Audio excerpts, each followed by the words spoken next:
Hey guys, this is Tara Devlin, and this is Devlin versus the News. Let's get into it. Just wanted to talk about the shooting in Minneapolis, another uniquely American gun massacre, another moment where America is confronted with the violence that no other developed nation lives with at this scale. And almost instantly, before the victims understood the impact this has on their lives, Republicans, right wing influencers, the filthy fascists took to their social media accounts to vilify trans people because that's what they do. Yes, I'm sure they were giddy as kids on Christmas morning when they found out that the shooter was a trans person, even though that never stopped them before from pointing the finger at trans people. No matter the massacre, they say, oh, it's a trans person. They lie about it, even though the fact is the majority of mass shooters in the United States are cisgendered males, 97% in fact, and more than half of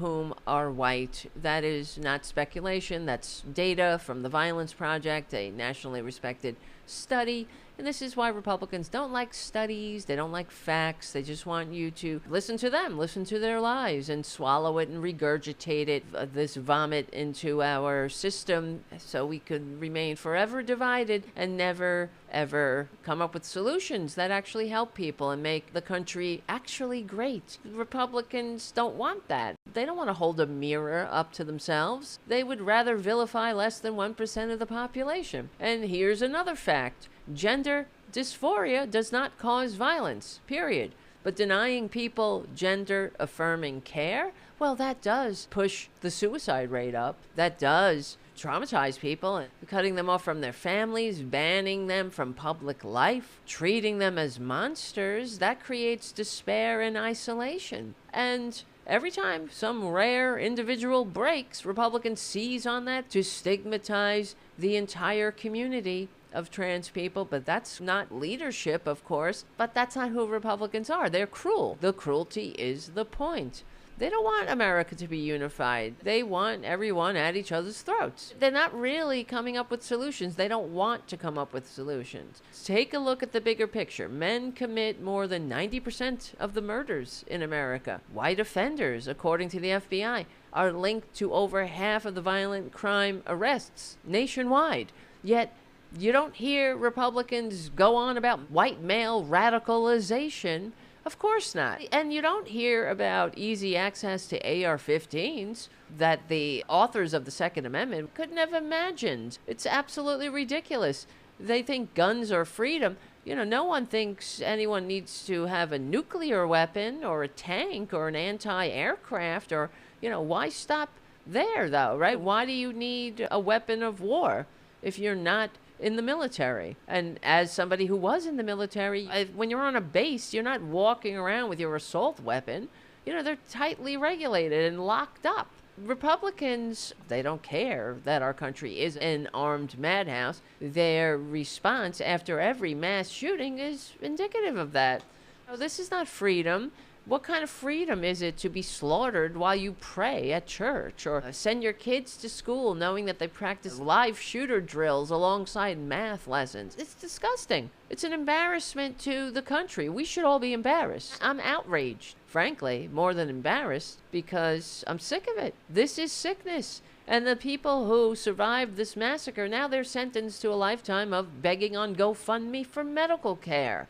If you go on GoFundMe, you'll see victims of other mass shootings on there begging their fellow Americans, oh, please, I need ongoing treatment and I can't afford it. I am unable to work because of the injuries I sustained.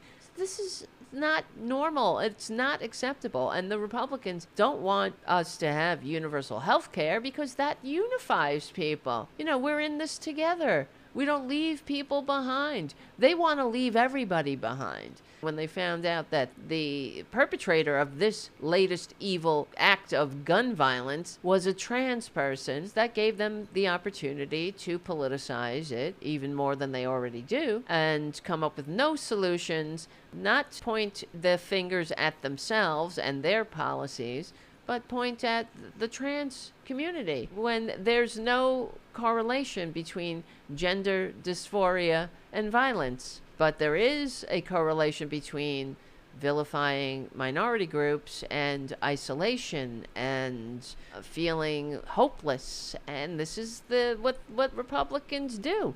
Every time they get power, death by despair goes up. And I mean, it's the deadly mix of lack of easier access to assault weapons than medical care or mental health care, especially. There is no reason that a civilian needs a weapon of war. We know this. The Constitution doesn't guarantee tanks. It doesn't guarantee nuclear bombs. Why would it guarantee an assault weapon? And a weapon that is designed to kill as many people as fast as possible and make sure they don't survive. You don't need that for home protection. We're not living in The Walking Dead, for Christ's sake. It's a mental illness. And if you want to talk about, oh, the trans shooter, which is bullshit, of course, no, it's another person obsessed with guns. That's a mental illness. That's a telltale sign. That's a red flag. Get a real hobby. No wonder Republicans don't like those red flag laws, right? But the truth is, Republicans don't want unity. They want division. And gun violence is the endless backdrop to their culture war. They want more of it. This isn't freedom. This is sickness. Until we confront it honestly and put Republicans where they belong, in the permanent minority. They are not a majority party. They're not meant to be. Look at what happens whenever they have access to power. They hate this country. They're dividing us. They're literally tearing us apart, and they have zero solutions for the needless suffering and death that their policies create. We're out here paying the price in blood while Republicans cash their checks from the gun lobby. I don't know about you, but I'm frankly sick of it. So, and I think we are sick from it. Thank you guys for listening. My name is Tara Devlin. Let me know what you think in the comments. Please like and subscribe and all that stuff. If you can, become a paid subscriber to my Substack. That will really help keep the shows going and growing. Check out The Tara Show every Tuesday and Thursday right here on the Political Voices Substack with myself and Tara Devlin. My show on Friday night, 8:30 p.m. Eastern Time on this Political Voices Substack and the Tara Buster YouTube channel. We will win because we're on the right side of history, decency, dignity, democracy, humanity. We stick together, we win. My name is Tara Devlin, and I will see you soon.